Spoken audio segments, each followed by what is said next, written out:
Have a meeting here in a second. Go ahead and get your conversations wrapped up.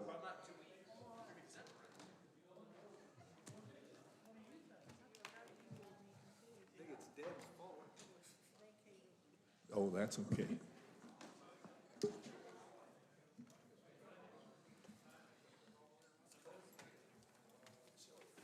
I'm getting out of here. I don't want to be a commissioner. Oh, you ought to be. You did a good job tonight. Thank you.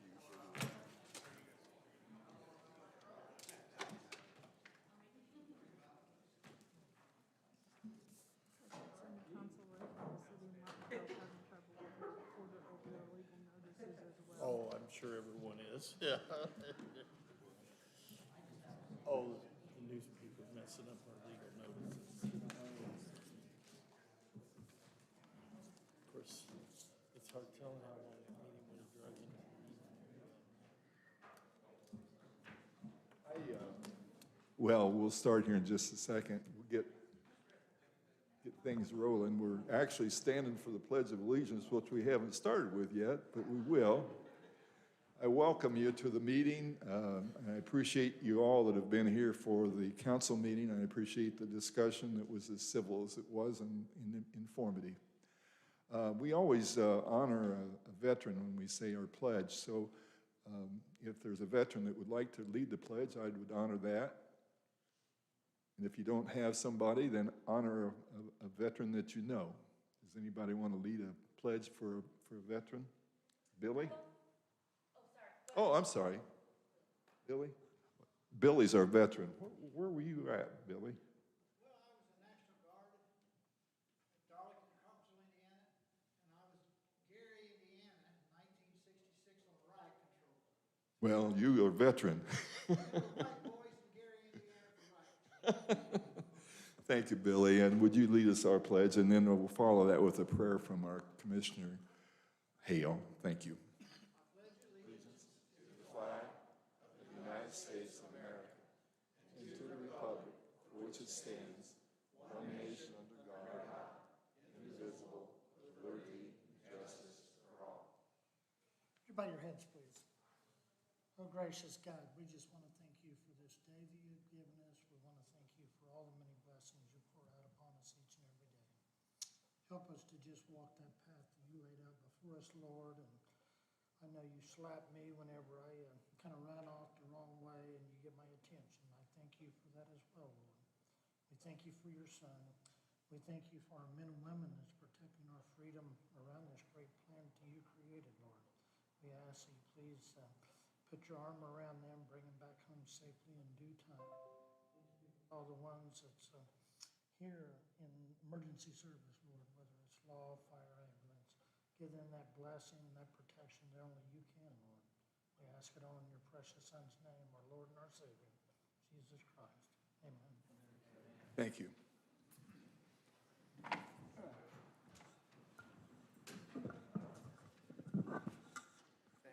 Commissioner Hale, I was just wondering if I can smack you around when you get off the trail, huh? Yes. Thank you. You know, I love this county. The discussion this evening and the thoughtfulness that went into everybody, whether they voted yay or nay on where we're going, is it's wonderful to see how people think about things, and they're thoughtful and courteous and treat each other with decency and don't throw rocks because you didn't agree. And we've got some work ahead of us, but we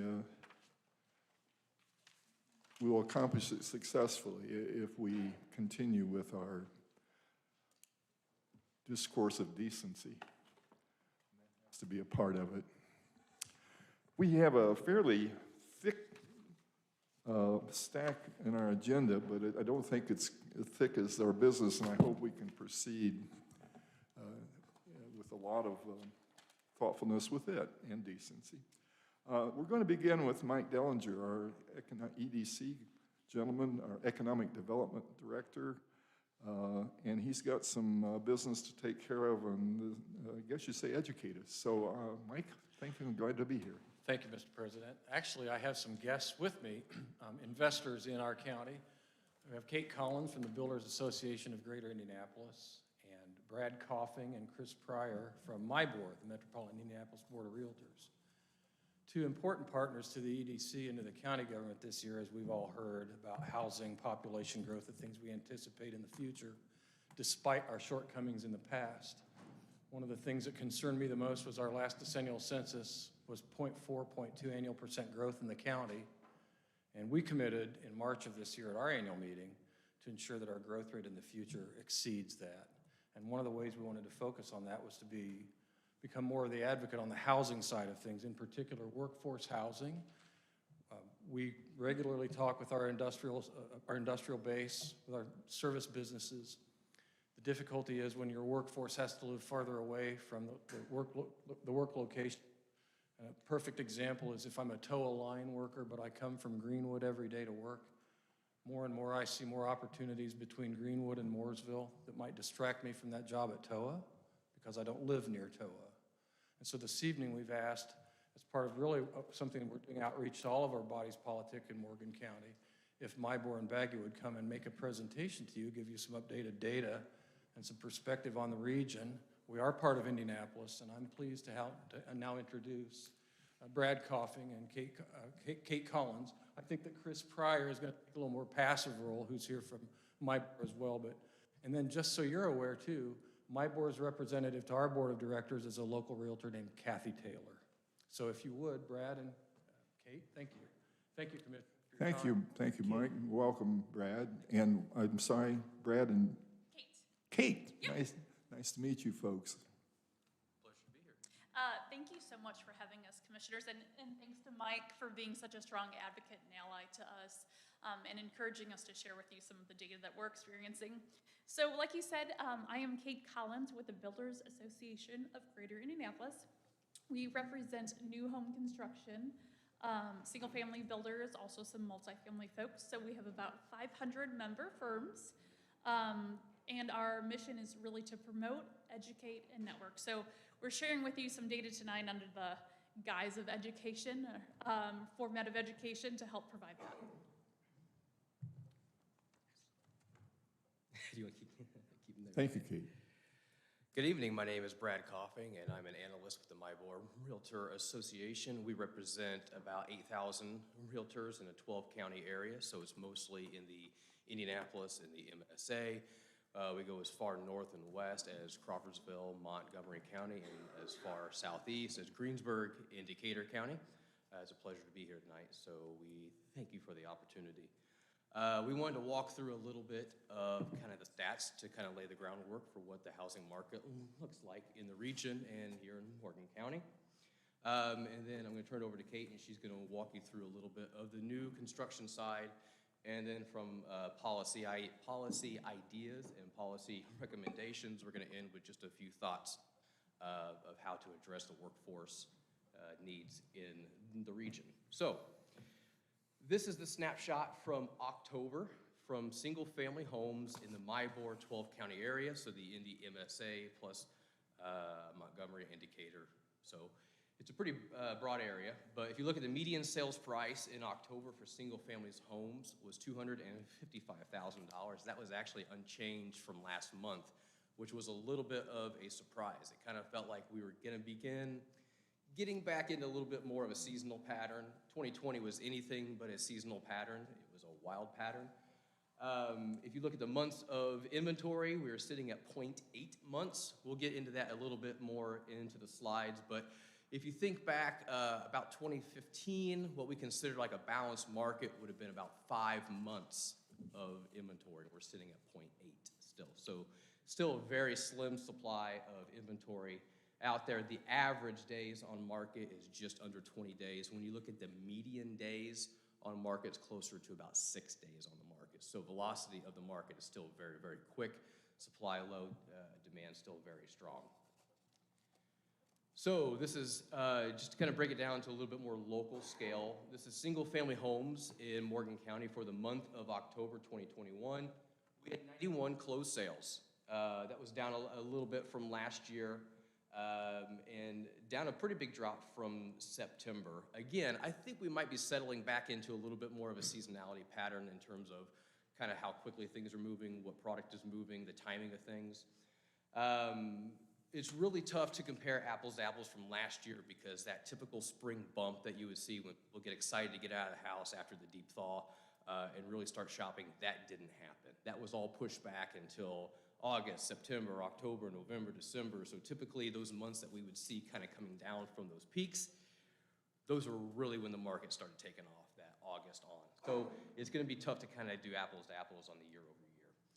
Single-family active inventory. So this is a snapshot in time. The last month of October, there was 117 homes on the market that day. Again, up from last year. If you think about where we were last year, it's kind of tough to compare. Still not a lot of people wanted to show homes, so inventory was super tight. We've seen inventory, the active side of it, creeping up a little bit. People a little bit more comfortable putting their house on the market, feel like there might be a shot now to kind of test it and to see what's out there. Also a little bit more comfortable allowing people to walk through their homes, so you're seeing the inventory kick up a little bit. But remember, we still had that 0.8 months of supply, so still very tight. The median sales price for Morgan County was actually higher than the 12-county area that we talked about. $260,000 was the median single-family sale price in October. Up pretty significant from last year, and even a big bump up almost 12% from last month. So just the mix of the sales that occurred last month really kicked that up. And then when we talk about the overall competitiveness of the marketplace, we've seen more inventory come online, but it's still largely a seller's marketplace. In the month of October, the average percent of the list price received was still just over 100%. So basically, homes are going for what they're going on the market as, right? Still not a lot to concede from the sell side of it. Still pretty tight on the buy side, but it's starting to thaw a little bit, right? And then this gets back into kind of that broader scope and that broader trend of what the inventory really looks like. You can see the blue shaded area. That's kind of what we have historically considered a marketplace in terms of months of supply. So that is the pace at which you have sold homes over the last 12 months. And given what's on the inventory right now, how quickly you would sell out of everything if nothing new came onto the market. Just over a month, you would sell out of everything right now. So 1.3 months of supply. That's up a little bit from last month, up a little bit from last year, right? And then I'm going to turn it over to Kate, and Kate's going to walk you through the new construction side. We're sort of sharing responsibilities tonight, so bear with us. And also, I'll just add a caveat that we have a lot of data. Obviously, we try to keep this as succinct as possible, but if you need anything from us, any data on the new home side, feel free to reach out. I'm happy to look into it. We have a handful of research tools that we use. On the new single-family permit side, you can see Morgan County is up. In September, it was up 53%. Year-to-date, it's up 58%. That exceeds the overall market at 28% up. So again, we're seeing some of that seasonality. The last few months, we've seen a decline in permits. I think some people are nervous about it. Thinking through, we had just under 7,000 permits for the whole year in 2019. So we were, as of September, already reaching 8,000. Some really strong years here. So we like to think about housing and income. Indianapolis is often cited as the most affordable market, one of the most affordable, but when we break it down into ratios, it paints a different story. So nationally, we've seen in the 70s, mortgages were 2.2 times what income was. So again, lending standards are 2.5 to 3.5 times household income is what we say. So over time, that's grown. And here's what we're seeing today. So in Morgan County, the median household income, again, for both dual parties, if both are employed in the workforce, $62,000. Median sales price as of September, $225 for existing and $279 for new. So again, that puts that ratio above the high end, puts it above that 3.5, 3.5 for new and 4.4 for existing and 4.4 for new. New home closing price, you see that kind of peaked a few years ago. It's continued to steadily increase since 2018 to 232. And not so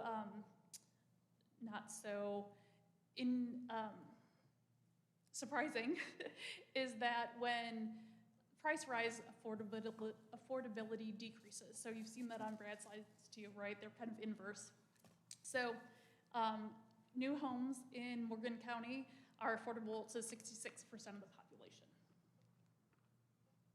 Again, we really think about how jobs and housing go together. So people often invest in communities based upon amenities and what they see. So we really need to have housing that provides for those types of careers that offer amenities. When you look here, we have the vast majority of jobs right around $30,000. What that equates to at 3.5 times your wage, under $150,000. So again, important to consider when determining what type of housing you want in your community. Another interesting statistic that we have, so through our National Association of Home Builders, we were able to break down a lot of major metro areas. Only 39% of Indiana folks could afford the average new home price of $317,000. So that means that for every $1,000 added to the cost of a house, there are 4,304 families that can no longer afford it.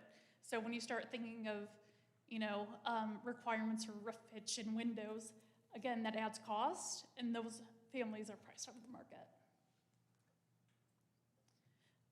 Your most active builders down here, again, this is from a production level. This doesn't measure as many custom builders, but D.R. Horton or Westport Homes, Pyatt Homes, and Ryan Homes. So what are some of the factors that we're facing here in the market?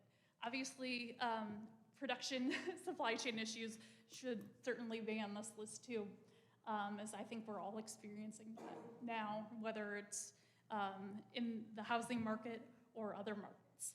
But our housing market is not balanced. We are underbuilding in the metro area, almost 2,000 units a year, and we're having a lot of land use issues where folks have zoning ordinances from the 80s or 90s that don't really align with today's needs of what the buyer wants. So consumer preferences have changed, and zoning ordinances should as well.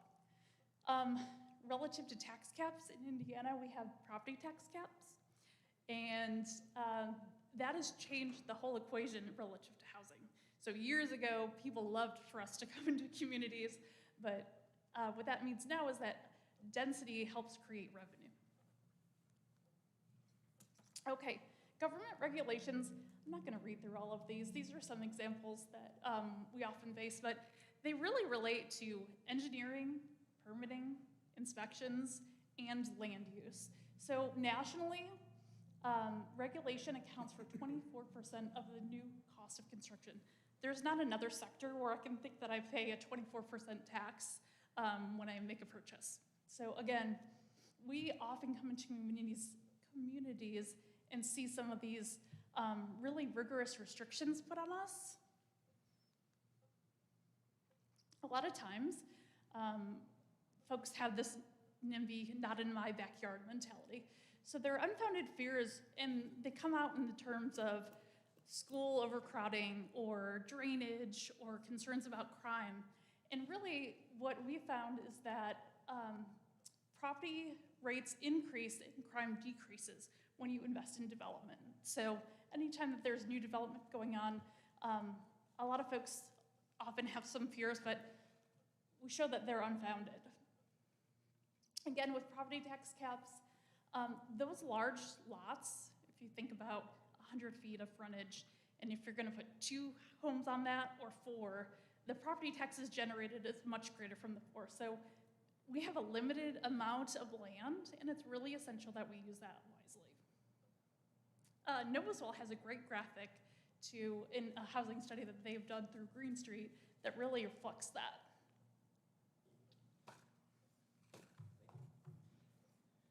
One of the other things that I wanted to bring up is there's kind of this really interesting demographic shift going on right now. When you think about kind of the generational cohorts that we have, for the longest time, it was the baby boomers were kind of the ruling class in terms of the generational cohorts, right? But over the last couple of years, you've had this really interesting dynamic where now the millennials and the Gen Zs, which are below them now, are together now the largest generational cohorts. So they actually outnumber the baby boomers and Gen X. But what this means is that for about the next 10 years, we have our demographics really as a tailwind, right? I mean, it's really going to be pushing us for development because a lot of the Gen Zs, millennials right now, are kind of coming into their home buying stage of life. They're having kids. Nobody thought they were going to do that. There was all these questions a long time ago, like, what's up? What's wrong with millennials? Are they ever going to buy homes? Are they ever going to have kids? Well, the answer is yeah. They just kind of waited a bit more, right? And then coming up behind them is another large generational cohort of Gen Zs. The really fascinating thing is when we look at our community preference work is that when you look at the millennials and the Gen Zs, but also kind of the baby boomer class, you're seeing a lot of cross in what their preferences are for amenities, access to amenities, what quality of life means to them. I'm not sure directionally which way that goes, but there's certainly a lot of overlap right now. And for the next 10 years, we kind of have the demographics as a tailwind, right? The other thing that Kate just talked about is that our households do look differently.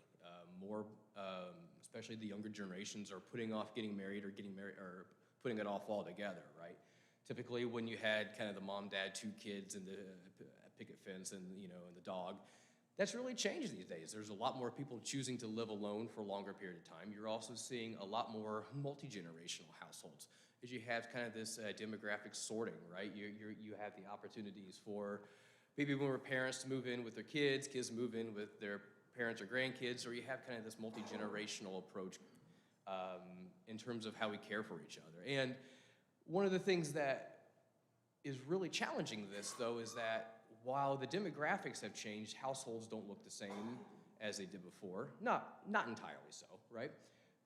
We've had these shift, but the housing products that we've built and approved and continue to build almost serve exclusively kind of the households of the past, while largely ignoring demand and the opportunities for what households are today and how we accommodate the workforce that supports a lot of the industries and amenities that we love and cherish and really make kind of our communities the places that we love, right?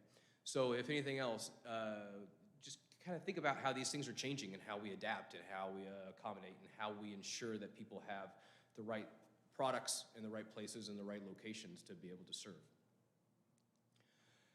We did a study with Baggy a couple years ago with Green Street, and one of the things that we looked at was over the next 20 years, how do we accommodate the workforce, right? What are the industries that are growing? What are the occupations that are coming out of that? What do those occupations pay?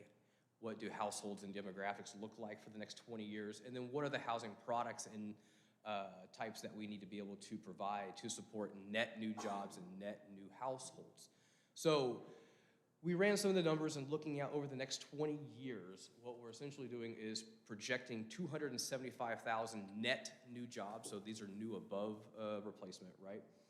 And the way that that translates in terms of occupational mix and demographics is we essentially need in the region, so that 12-county area, is 180,000 net new housing units. When we say units, we mean single-family, detached, condo, townhouse, all of the above, apartments and rentals too.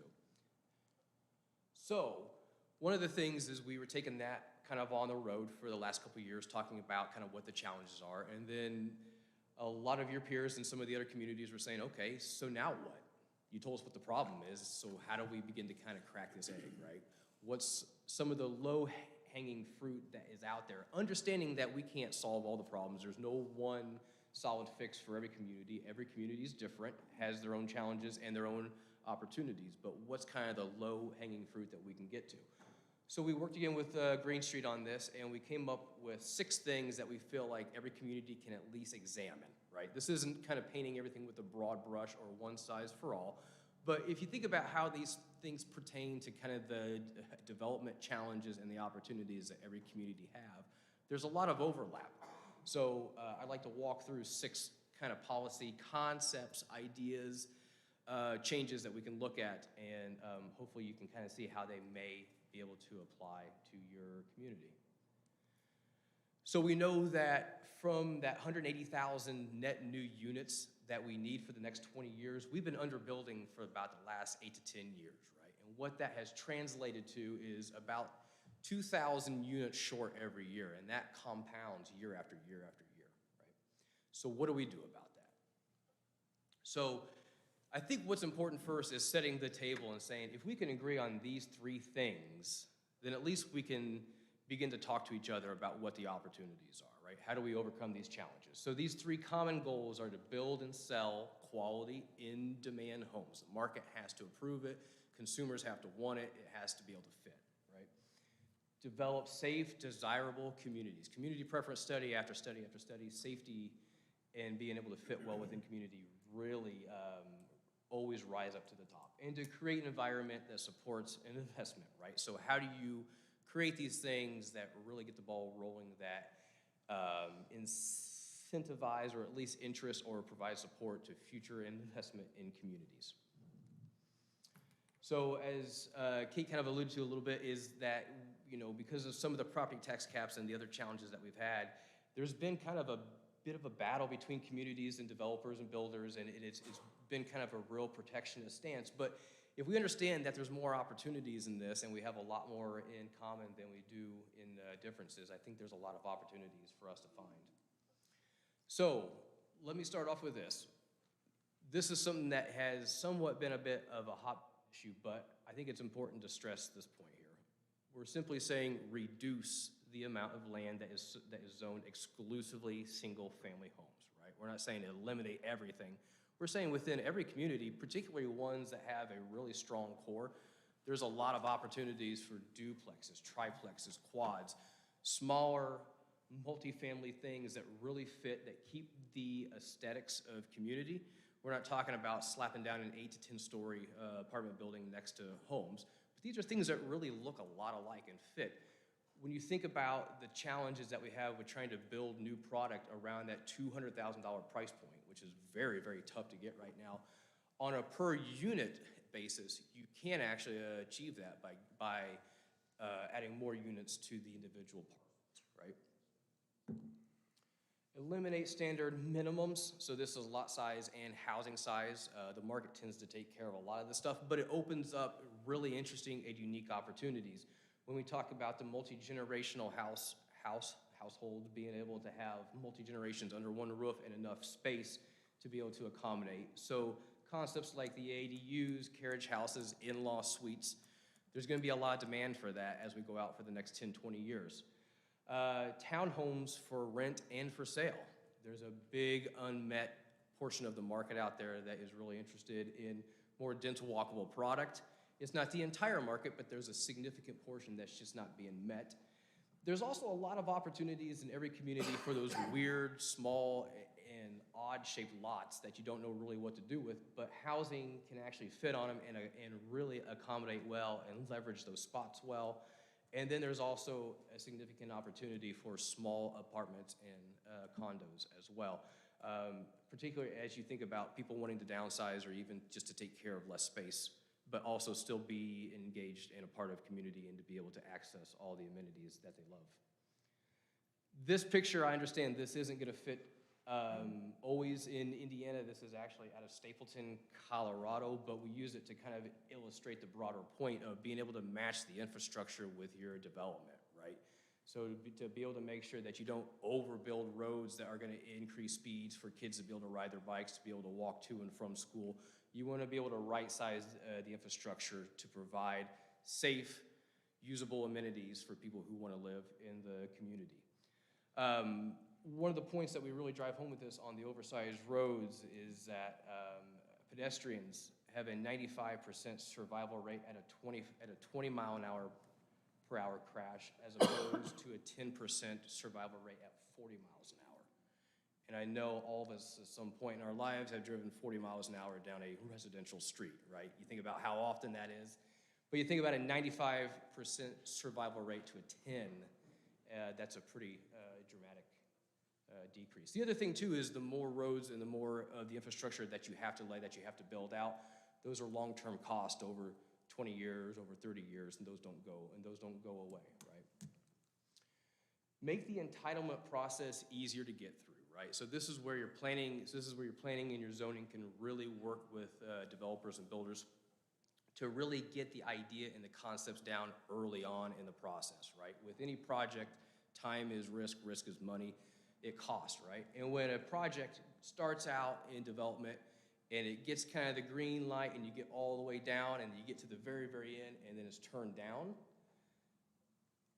a developer can easily incur $100,000 in the engineering, planning, and specs before they get to that point. Those costs don't go away.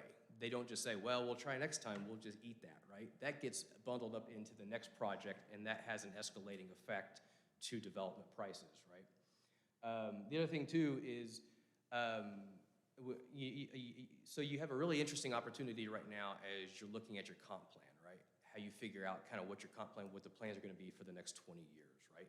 These are all just things that I think it's a really interesting opportunity that you're not overbuilt right now, and you know that you have some growth coming, you have some really good things going on, you have a lot of really good communities in this county.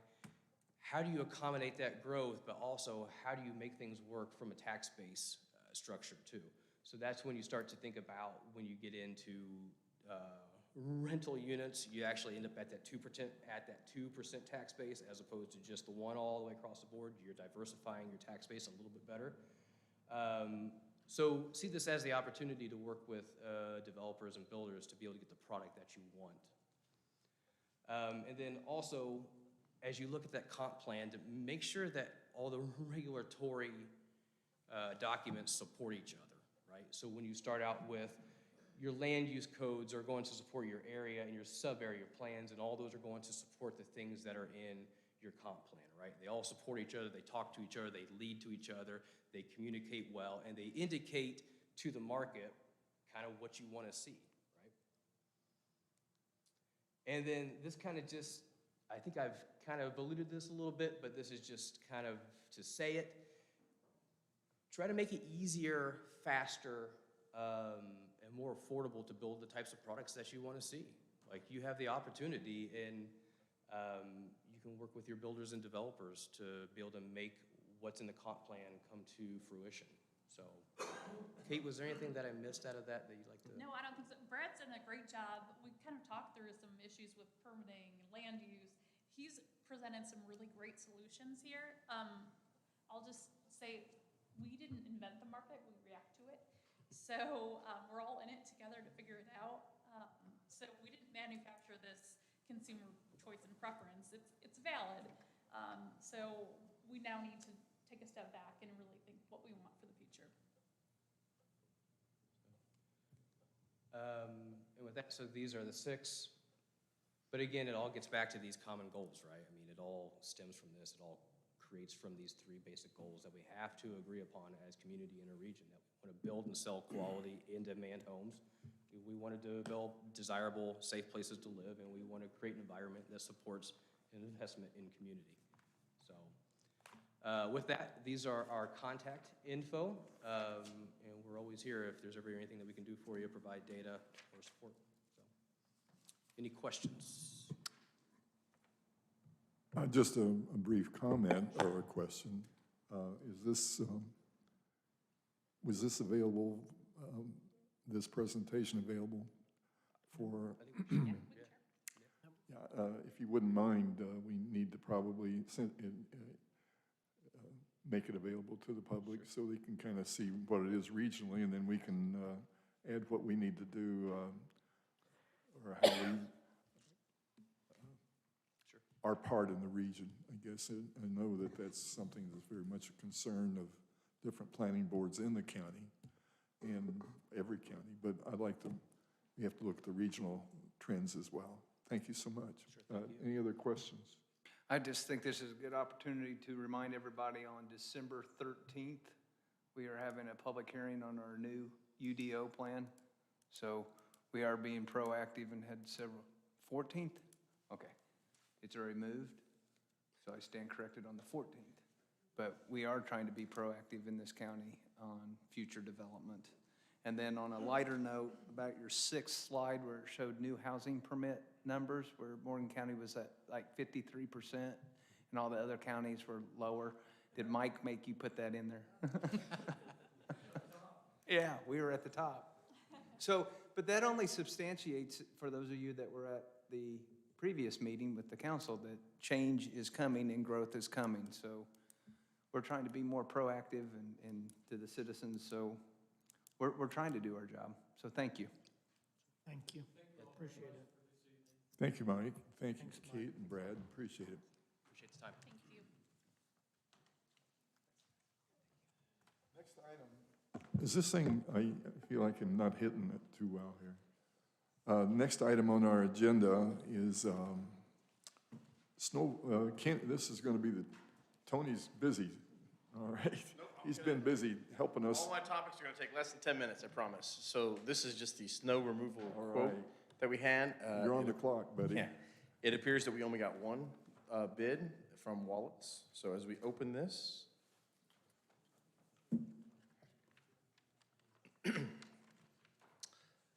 however, since we got one bid, we will review this and then we will award officially after we review the bid. So award officially the next commissioner meeting. We will be in contact with you in the next couple of days just to make sure that should an event You know if happen. this bid is for like one neighborhood or all the neighborhoods, or? Yes, correct. We'll look, we don't know because it's all sealed, but we'll see what neighborhoods are included in this quote. These neighborhoods not plowed, he'll be crying. Well, then we'll throw it all out.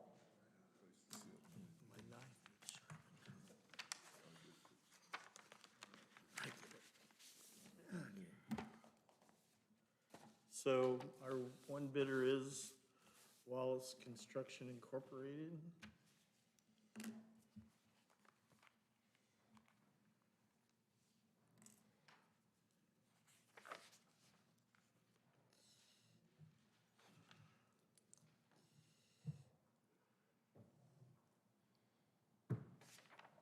Well, there are several locations that they did not bid on.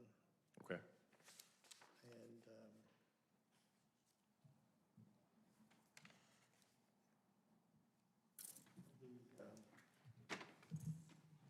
those that they did, the Watson Meadows, $270 per Is there a neighborhood number to that? the water.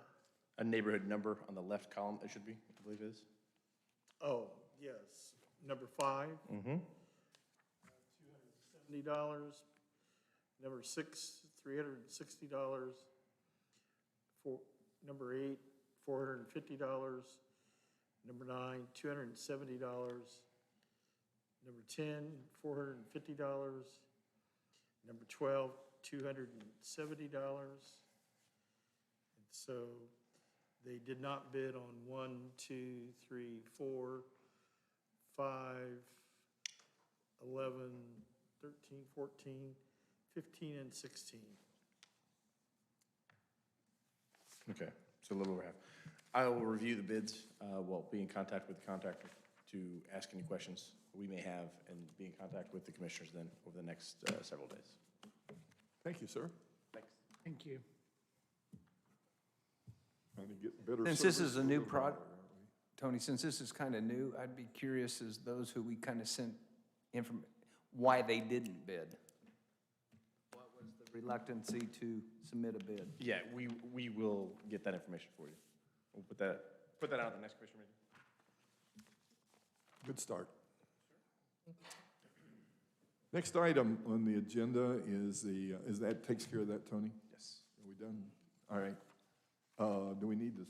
He's going to review and bring that back.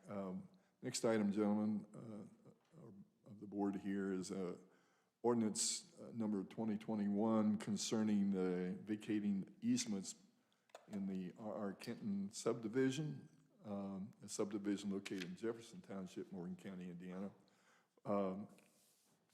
We had a petition that was brought to us by Dale Coffey at the last meeting. That we approved, and then this is the ordinance that would address that. And Jim, you've looked it over, I think. Do we have any questions from the board about the ordinance relative to the petition that we approved. It's been reviewed by Jim.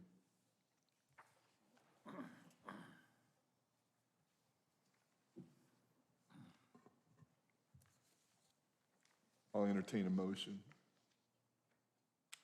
Kenny Howe makes a motion, we approve the ordinance vacating easements within the R.R. Kenton subdivision located in Jefferson Township North. Brian Carter seconds. Motion and a second. The ordinance that is on the table. All in favor of the motion, say aye. Aye. Aye. The motion passes 3-0. Next item on our agenda concerns a property lease that was brought to our attention and need by, at the last meeting by our health department. Jeannie brought it to us, and there was an agreement that was there. I think it's been adjusted somewhat, and you've reviewed it, and I think I got a copy of that this evening. Yes, we finalized with the landlord a version today that you should have. We included several changes from their initial proposal, including shortening the automatic renewal date. Did they, and they agreed with those changes that were proposed? Yes. Were there any proposed that they didn't agree with? No, that was the only one that we discussed, really. I think they accepted everything else that I'd changed. Okay. And Deb should have, I believe, a copy with the landlord's signature. Okay. So we need to act on this lease for the health department. We should, if that's the wish of the council or the commissioner. 1/3 of it. Questions, Jim, or about this lease and what was the, is this for 1 year? Yes. And it can be, you can go 2 if we desire? Yes. Have a fair time to make that decision if we so choose. 90 days in advance of a year from today, we'd have to give notice. It would auto-renew. If it does auto-renew, we can terminate with 90 days' notice thereafter. Entertain a motion.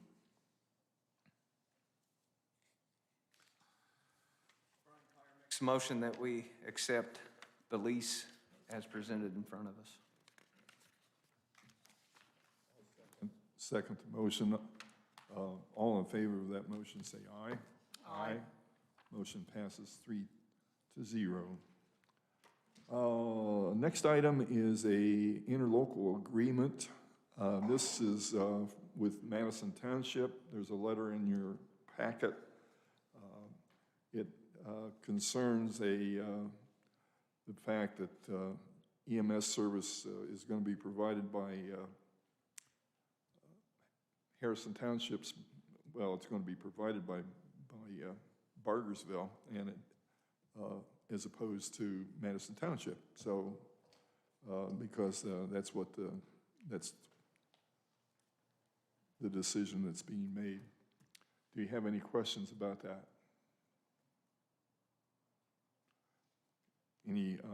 Entertain a motion on that. Kenny Howe makes a motion, we go ahead and approve the letter that's before us, be sent to Madison Township Fire Department, which is actually giving them 30-day notice of our termination of the contract with them. Motion has been made. Do we have a second? I'll second that motion. All in favor, say aye. Aye. Motion passes 3-0.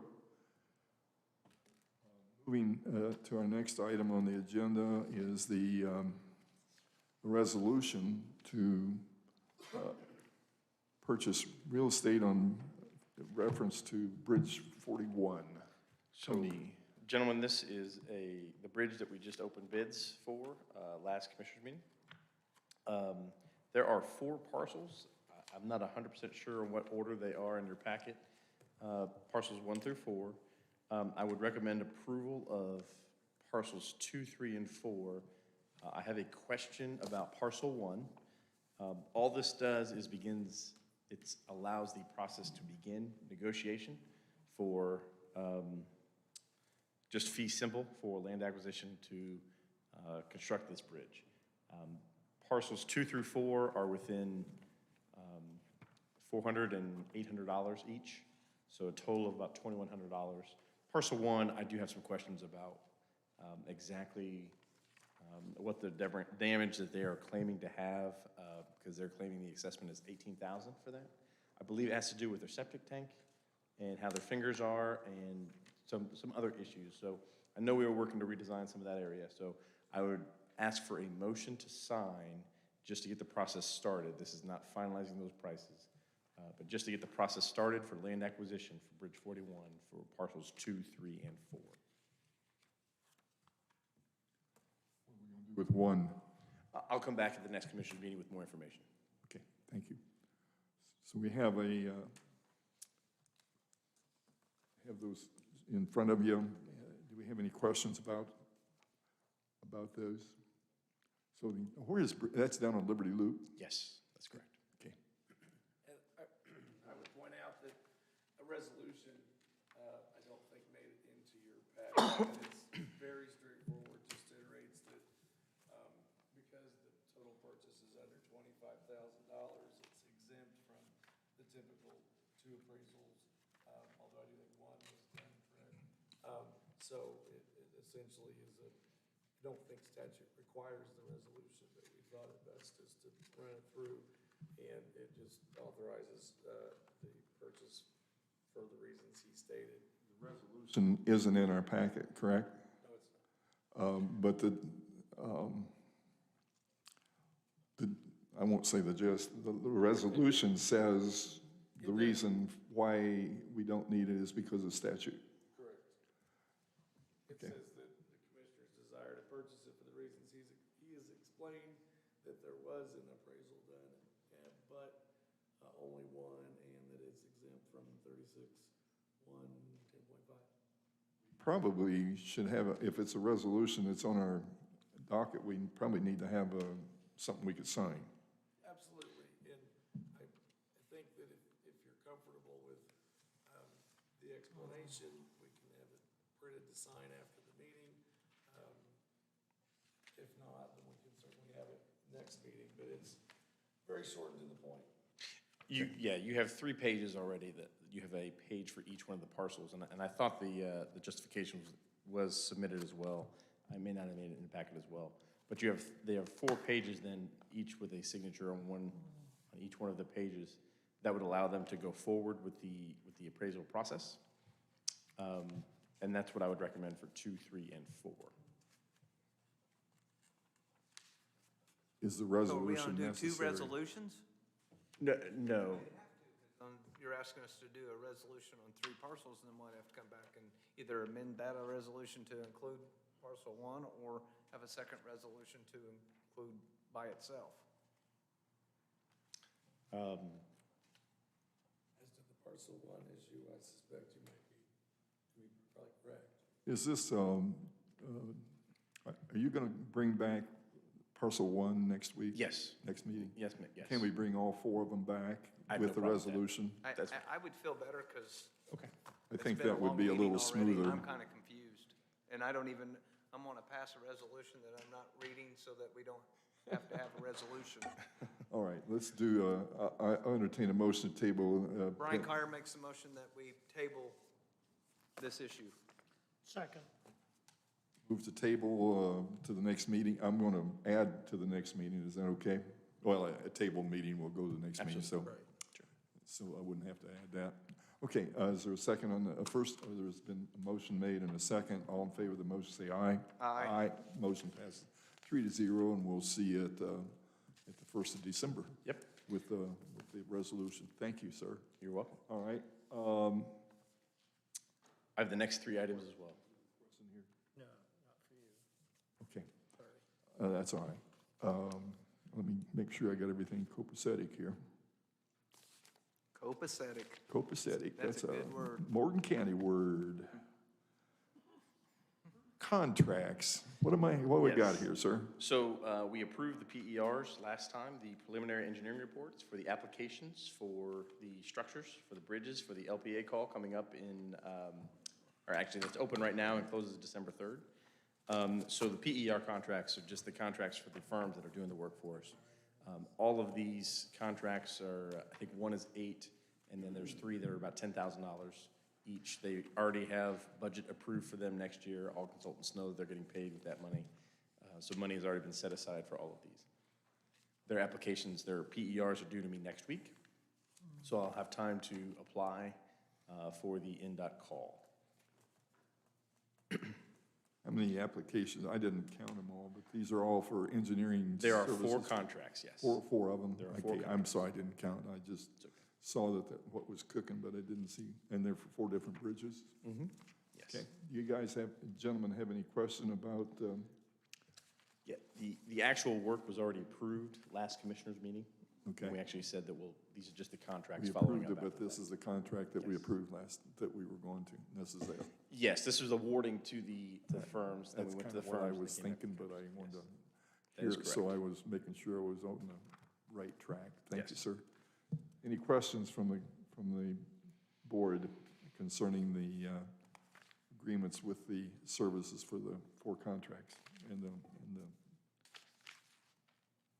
looks like the lawyer drew it up. No, it wasn't our lawyer. Or did you? I was gonna say, I don't know how these things come into fruition. And this one is not a pressing matter. If you still want time to review these, I have no problem with tabling those as well. However, yeah, this is not a pressing matter. All the consulting firms know that they're, so. The next one is what's more important. So, Right. We have 4 contracts for 4 bridges as far as engineering services. I have reviewed them. I do feel confident with each one. I'm of sorry? them. I have reviewed them, and I do feel confident with You've each one of them. reviewed them. Any questions, gentlemen? And I take that back, I misspoke. There are 4 bridges. I think there are 3 contracts in here. I think one didn't quite make it in the packet. As I look through the packet, I think one didn't make it in. So there are 3 contracts in there. 3 contracts? Yes, there are and the 3 fourth contracts. There are 4 bridges. There'll be another contract that will come through the next. that we've approved? The We one did- got sent in my pack was 2 bridges. I got 2 contracts for 118, I got 1 contract for 150. I don't have 112, and I don't have Is that- 107. That one looks a little different. There was one that was corrected. I got that one. And I got these other 2, they're duplicates. But I don't have 107, I don't have 112. You should have 188 and 118. Got 188, 150, and that's the only ones I got. You know, it's probably the fault of the auditor's printer. It didn't collate, and I was daggone in there. I watched sitting there. Brian's rubbing off on you, Don. You take a lot of hits from him. I had to kind of help him out a little. Well, I have nothing in my packet, so. Well, question, Kenny. All right. In the letter, the 4 letters say. So- We already blessed him. Wanting us to do. Well, so the 4 letters are slightly different. Those are strictly internal. They're not with the consulting firm, but those will accompany the application that closes on December 3rd. So those are the 4 financial commitment letters. Now, we have a budget for each one of those already set aside for next year, and that will encumber all the monies that we need throughout the life of the project over the next 5 years. But I do need the financial commitment letter signed so that we're able to submit those with the applications this next couple weeks. The format is. Correct me, Tony, who's got 112? Do you remember? And I hate to put you on the spot. Nope, it's okay. Is it DLZ? That one is ZLZ. That's what I'm thinking. 107, That's VS. VS. yes. Thank you.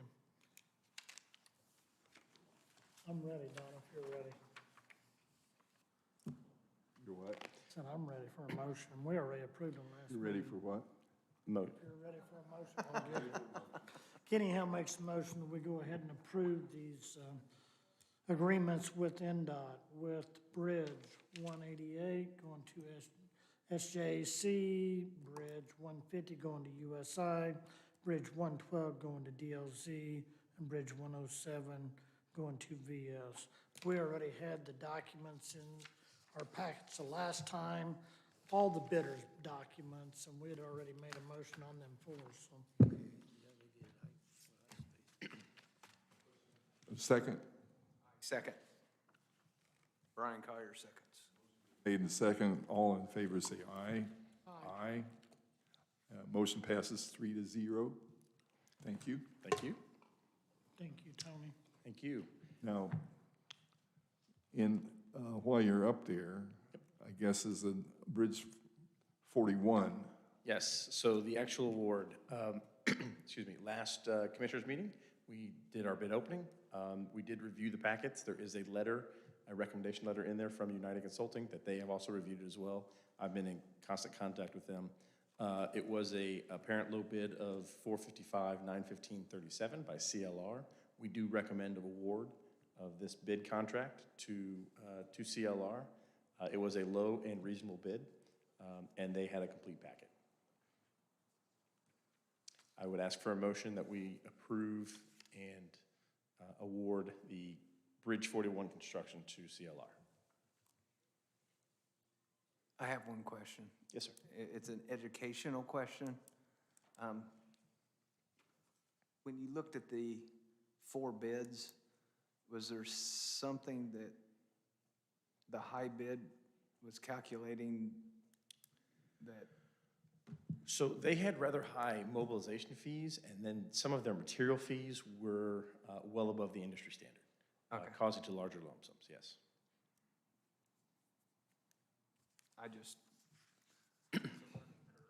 when I see bids that far apart, I get nervous that either the low bid missed something or the high bid's missing something, No, they, added something. they had a large, the high bid actually had a very large transportation cost from our yard to the location. So there were several little factors. It was a Christmas bid. They threw a high number at it, hoping nobody else bid, or they would just get it anyway. And the other 3 bidders fairly close together. Yeah, So the other just ones- that one high bidder that was way off. I could see some profit, but that one was so, I thought, I don't know this well enough, this isn't my bailiwick, so I thought I better try to educate myself, so thank you. Yep, and CLR is a small local firm, so they have a lot of local manpower, a lot of local resources they can use. Brian Collier makes the motion that we accept CLR as the winning bid. Second. Bridge 41. Second. Motion's been made and seconded for the acceptance of CLR via the information that was provided by United. All in favor of the motion say aye. Aye. Aye. Motion passes 3-0. Thank you, sir. Thank you, gentlemen, appreciate it. Did Kenny's motion for the contracts include the letters? Because I didn't hear that. Did the motion, the one we just did or the one before that? On the No, the forward, one it you- was you- some you letters skipped from over. NDOT. You skipped over the financial commitment letters, and, I thought we did that. well, that's what we're asking. Kenny, did you include that in your motion? Yes. Or Oh, intend did to you? include? Did not do that in my motion, no. I've been more than willing to make that motion now. Or you, yeah. I'd go ahead and make a motion that we include the financial commitment letters as well on the 4 bridge applications. Okay, I see what you're saying. The application was approved, but the financial one, I got it. Yep. Okay. Thank you for that. Do you understand what we're doing? Nope. I mean, I trust you guys, but you asked me a question, I give you an honest answer. Why did we leave off that we're putting back on? I know we're doing. Kenny, when he made the motion, Yeah.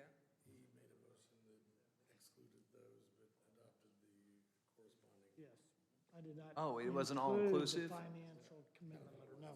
Okay, no. I follow you now, and Motion no. and the people to my left caught it. They keep us on our toes. yes, I'll So, second. yes, all in favor of the motion of including the financial, or the motion that Kenny just made to have the financial commitment letters included, say aye. Aye. Good. Thank you, Dan. Motion and Debbie. passes 3, and thanks for catching it. Thank you. Yes, thank you. I missed it. All right. I didn't see anything in, the next item on my agenda is the monument cleaning proposal. I did not see that. She's not got back with me with the number. She did reach out to the contractor, so, Hey, we'll leave her on there. yep. The next ordinance is or the next item on old business is an ordinance concerning emergency health. That's kind of a consequence of actions by the state. All the supporting information is in there about why we need that. Jim, you want to make any comments? Well, I would ask, I think it was in the packet last time, along with the Senate Enrolled Act that mandated it, and I had some revisions to make, and I have not got those done yet. I'd ask if we could table it to the next meeting, and we'll have it. I'll move that we table till next meeting, till we get the revisions that Jim is looking at. I'll just, Second. motion's been made and seconded, and we'll have that at our December meeting. All in favor, say aye. Aye. Aye. Motion passes 3-0. So we'll put that on to the agenda for December. Which brings to the next thing, the December meeting schedule.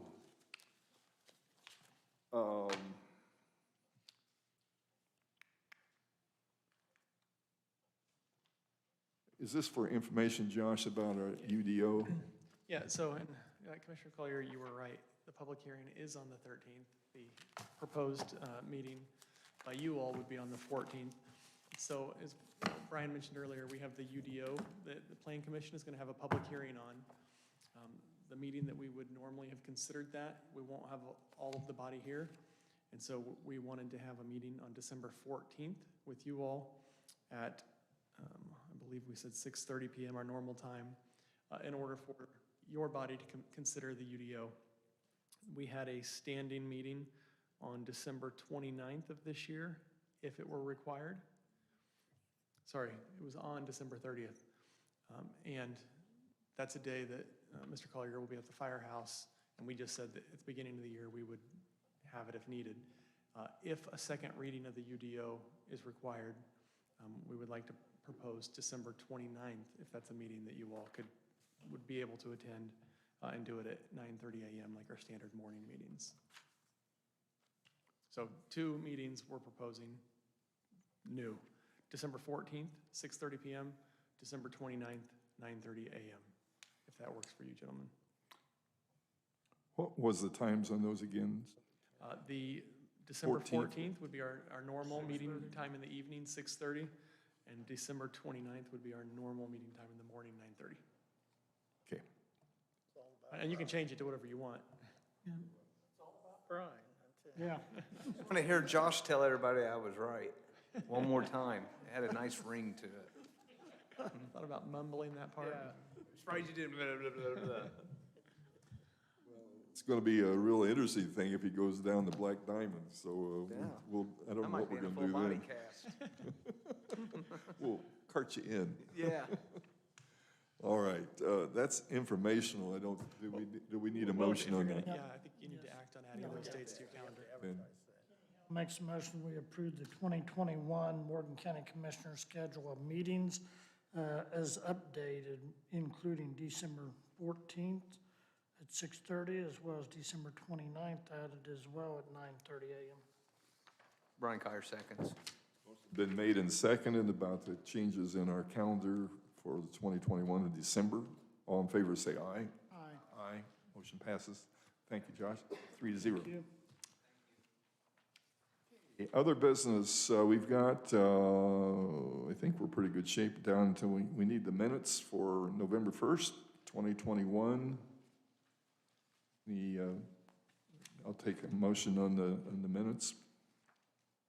Brian Kyer makes a motion that we adopt the minutes as presented for the November 1st, 2021 meeting. Second. Motion been made and seconded to approve the minutes of November 1st, 2021. All in favor, say aye. Aye. Motion passes 3-0. Kenny, you have a transfer request that we need to take a look at? I definitely do. It's just not in my packet, but you've got, thank you, Jim. You've actually got these. These are all in Commissioners, just needs to approve the letters. It's part-time community corrections officers. We're going ahead and putting that, transferring $650.28 down to workman's comp. All of these are things that don't need the council blessing, and I just wanted to make sure you guys were aware of it. It's just end of the year cleanup. Be more than glad to answer any questions. You also have one going from supply office to gas to cover that in the amount of $500. Transfer in the amount of $250. Supplies others into gas. And then you've also got another one from due subscription, 25, into repair maintenance. And you will have one more transfer letter coming up the next meeting. There's going to be one that we can do as well, and that's taking care of the toolcat next month in the amount of $1,068 or $70 on that repair that was done a few months ago. Thank you, Kenny, and for the sake of the audience that's remaining, we keep diminishing that we are the park board as such, and Kenny's kind of the park director or working as the park, he's kind of keeping an eye on the park, I guess you would say, and in the funding process, transfer internal on certain numbers is not required to go in front of the council. It has to go in front of us. So this is what this is all about. Correct? Yep.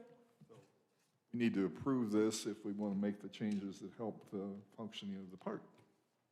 Do you have any questions? I'll entertain a motion.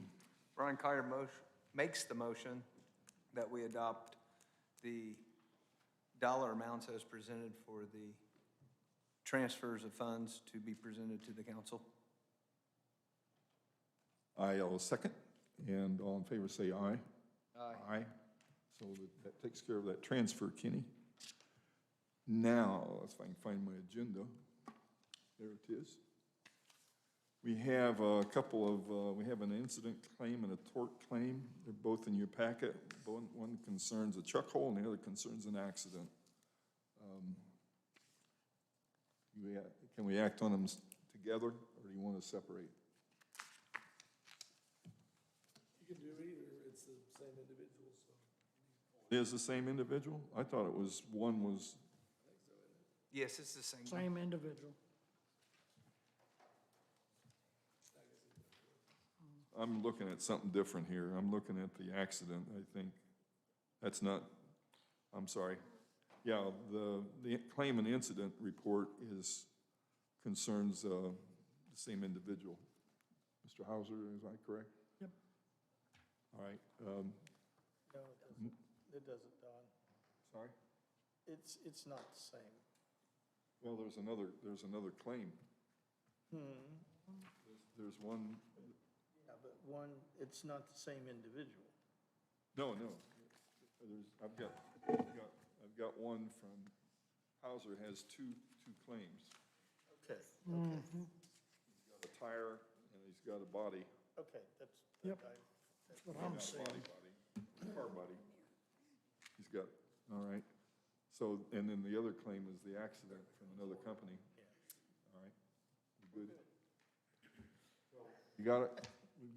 We've got a claim and an incident, two of them from the same gentleman concerning a chuck hole that damaged both a tire and some body damage. I'll entertain a motion on that. Kenny Howe makes a motion, we send that on to the insurance on Mr. Hauser that's affecting the claim on the tire damage as well as the mirror that was damaged. I'll second, but I've got a question for the lawyer, or for our attorney, our counsel. how do we, I know we've got a bill here, but suppose this guy hits a chuck hole, and which he claims as he claims was causing the accident, and he has road hazard. Is that something the insurance company checks out? You mean his own coverage, road hazard? Well, I mean, there would be the issue of even at that amount of subrogation, if our insurance could go after his insurance. Is that what you're referring to? Yeah. That's certainly possible. That's really up to our insurance, correct? Pretty much. Right. Okay. I just was curious. I was wondering, if that happened to me, I wouldn't have any, wouldn't cost the county anything, because I pay $10 to get road hazard. So, okay. I just have did we establish what chuck hole it was? Yeah, he sent a picture of it. It didn't look like a chuck hole, it looked like the side of a road. Correct. And again, if they don't get that opening between Country Club and the church done quickly, Yeah. this is only the beginning. Yeah, that's a fact. And, who's responsible is, NDOT's pushing us over there, and it's going to get crazy if we don't get something done. I concur. All right, take a motion on the claims from Mr. Hauser.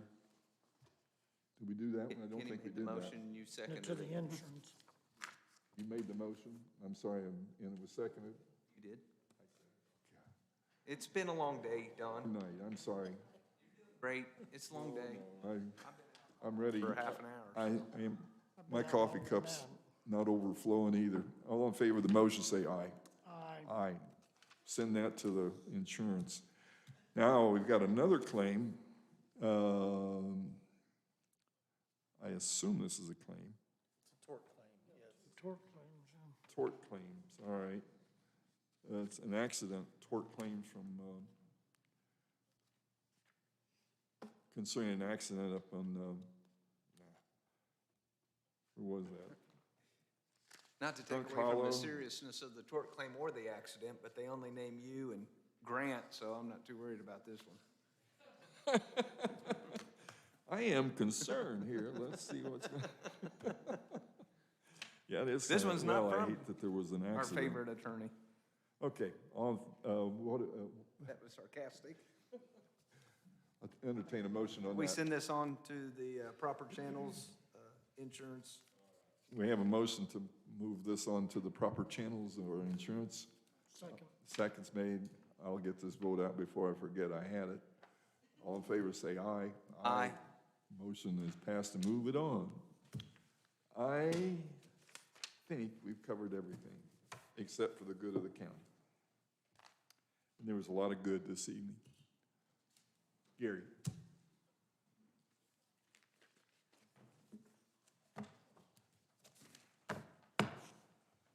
On behalf of the city of Martinsville, we were requesting your approval.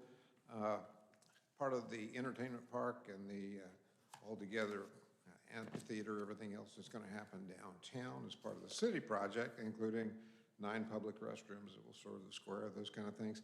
We need to be fully ADA compliant around that walking area.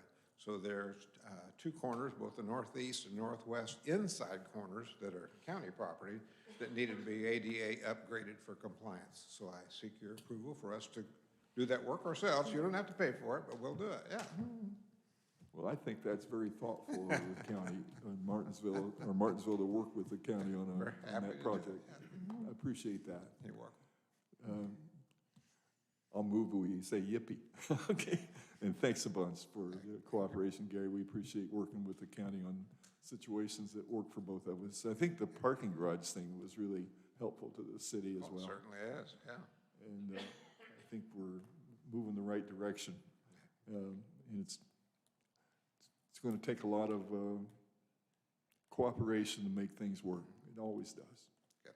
Thank you. Kenny, you want to, do you have any other items? No, just Thank need that you. approval. All right, another Kenny, it'll come up before, well, You want to tell them about Christmas at the park? I would, but I thought you made the motion. Motion. It needs a second. I'll second the What was motion. that? I am sorry. What was the motion? We're allowing the city, To approve the doing that. to make God, our, I thought you were gonna, allowing our city. thank you. Yeah, you're making a motion that we approve you doing work for us. And As I say, Gary kind of made the motion. Yeah, I may be I withdrawing. am in bed by this time, guys. I'm an 8:30 go to bed person. You can see I don't like these long meetings. Thank you. We have a motion and a second to let the county make us better on the corners. Thank you. All in favor of the motion? Aye. Aye. Thank you, Gary. I wondered why you were still standing there. Jeez. Well, I understand that. All right. Okay, other good for the county. Definitely, O-Town Waverly Park, Santa in the Park this year is gonna be on December the 11th. And Terry can correct me if I'm wrong, I believe it is from 11 to 2. Oh, you're on the committee, but I'm pretty sure that was the correct time, so it was 11 to 2 on that Saturday morning, afternoon. It ought to be a good time. Hope we have good weather. We will be partnering with Churches in Mission this year as well, and you're gonna have drop-off boxes in the bank as well for the Churches in Mission this year. Another festival will be the Saturday before that in Mooresville. They're going to have something that's been going on for, I don't know, 20 more years plus, the Victorian Christmas. And the good news is there's not going to be a gunfight this year. This just didn't fit with Victorian Christmas. Let's have a gunfight. Okay, I'm done.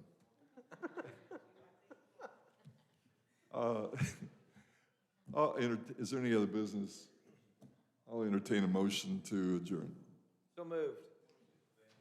Some second, all in favor, say aye. Got lots of stuff Aye. to sign here. Now we got a bunch of stuff to sign, guys.